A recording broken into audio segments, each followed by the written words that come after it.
Hello, my name is Tainara Michelotti. I'm a master's student at the South Dakota State University, and I'll be presenting about early postpartum intravenous infusion with carnosic acid, a rosemary antioxidant compound, improves milk performance in transition dairy cows. Beginning with a brief introduction, the transition period is known to be one of the most susceptible periods of a dairy cow's life. Around 75% of health disorders such as mastitis and ketosis happen around the first month of lactation. This high susceptibility is mainly correlated with drastic metabolic and endocrinal changes around parturition that will lead to an impaired immunity and the occurrence of oxidative stress. During transition, due to a greater metabolic demand and the increase of plasma NIFA and BHB, there's an overproduction of reactive oxygen species. When there's an imbalance between antioxidants and oxidants in the body, occurs the oxidative stress that leads to a dysfunctional inflammation and the occurrence of metabolic stress. In this scenario, we propose the use of carnosic acid.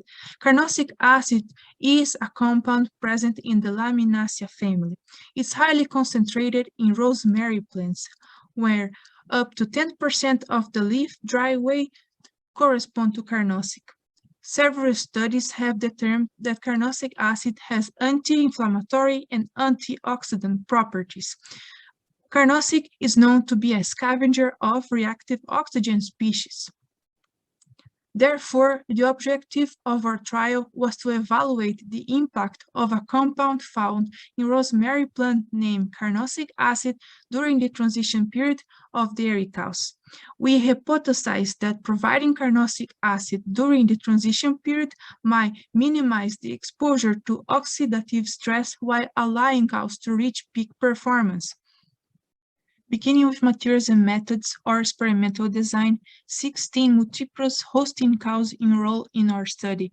Cows were blocked according to expected calving date, parity, and previous lactation milk yield. Cows received the same close-up and lactation diets. Cows were enrolled in the study 21 days before expected calving date. Animals were trained to use the Collingate feeding system for 1 week. On days 1, 2, and 3, following calving, animals receive IV infusions with the treatments. 8 animals were assigned to the saline group, where animals receive 500 ml of saline solution. And 8 animals were assigned to the carnosic acid group, where animals received 0.3 milligrams of carnosic acid per kilo of body weight, also diluted in 500 ml of saline. We daily measure dry matter intake and milk yield, while weekly measuring body weight, body condition score, and milk composition. We collected blood samples at the days -7, 2, 5, 7, 14, and 21 for biomarkers related to liver function, energy metabolism, inflammation, muscle catabolism, and oxidative stress. We also collected a liver sample for RNA isolation and gene expression at 21 days in milk. For the statistical analysis, data were analyzed using proc mix of SAS.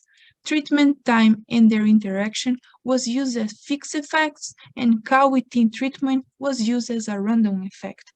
Covariables such as blood metabolites at day -7, air temperature, and previous lactation milk yield were kept in the model if the p-value was lower than 0.2.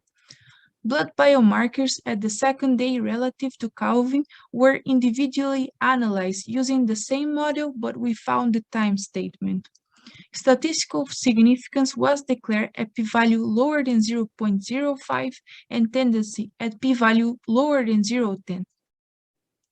Beginning with results and discussions or performance parameters, we observe a tendency for carnosic acid cows to have a greater body weight during prepartum.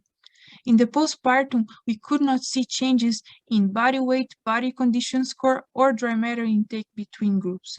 Moreover, we found a treatment time interaction for energy balance. Regarding milk yield and milk composition, we observed that carnosic acid cows tended to have greater milk yield, protein yield, and energy-corrected milk. Moreover, those cows tended to have a greater milk efficiency calculated at milk production divided by dry matter intake. Here we have the graphs regarding milk yield and dry matter intake. We can observe a mild increase in milk yield in carnosic acid cows, numerically an increase in 4.5 kilos a day. However, there was no treatment effect in terms of dry matter intake. For energy balance, we projected our results from the prepartum to the postpartum. There was no difference between groups during prepartum. However, there was significant difference in the first week of lactation, in which carnosic cows had a lower energy balance when compared with saline cows. We believe that the lower energy balance of carnosic cows in the first week of lactation is mainly driven by an increase in energy demand coming from the mammary gland. In the transition period, negative energy balance is correlated with lipomobilization and increase of NIFA and ketone bodies in the blood, which lead to an impaired immunity. Regarding blood biomarkers, we analyzed our data until 21 days in milk. We could see a trend for a treatment time interactions for aptoglobin. However, the other blood biomarkers were not affected by treatment, as we are able to see in this table and in this following table. In order to further understand the effects of carnosic acid, we evaluated blood biomarkers at the second day relative to calving, the time point in which animals were still receiving the treatments. In this scenario, there was a treatment effect for aptoglobin and paraoxanase. Regarding haptoglobin, we observed that carnosic acid cows had lower concentrations until the 5th day of lactation. Haptoglobin is a positive acute phase protein, meaning its concentration is increased following inflammation. Moreover, haptoglobin is important for oxidative tissue damage control. Some studies had correlated increased concentration of haptoglobin with enhanced oxidative stress. Carnosic acid supplementation has been correlated with the reduction in pro-inflammatory cytokines in rats and humans.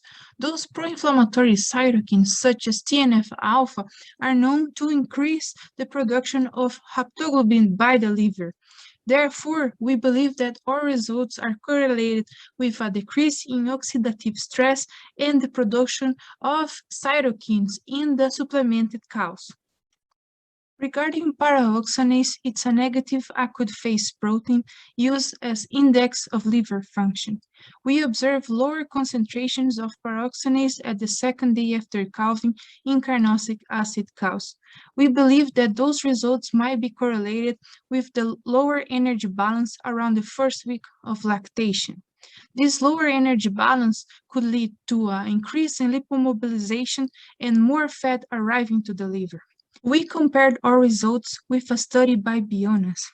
Authors classified transition cows according with the levels of paraoxanase.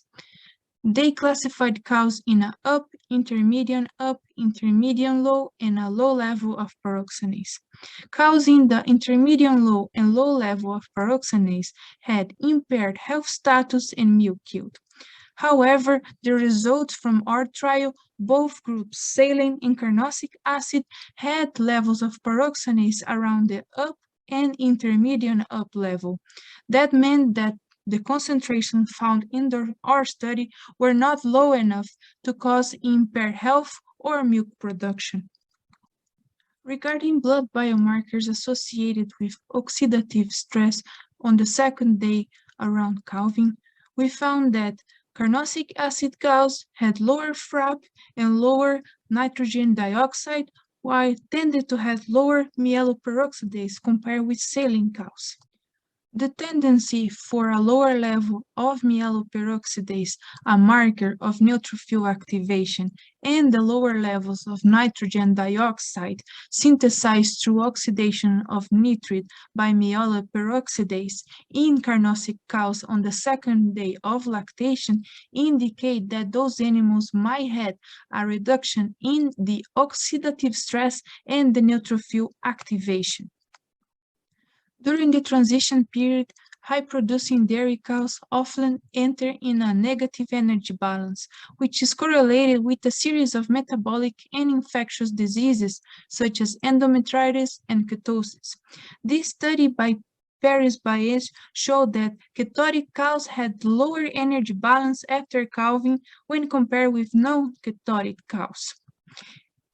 In our study, we observe a lower energy balance around the first week of lactation for the carnosic acid cows. However, we could not find any associated disease. Moreover, we observe a reduction in some biomarkers associated with inflammation at the second day of lactation.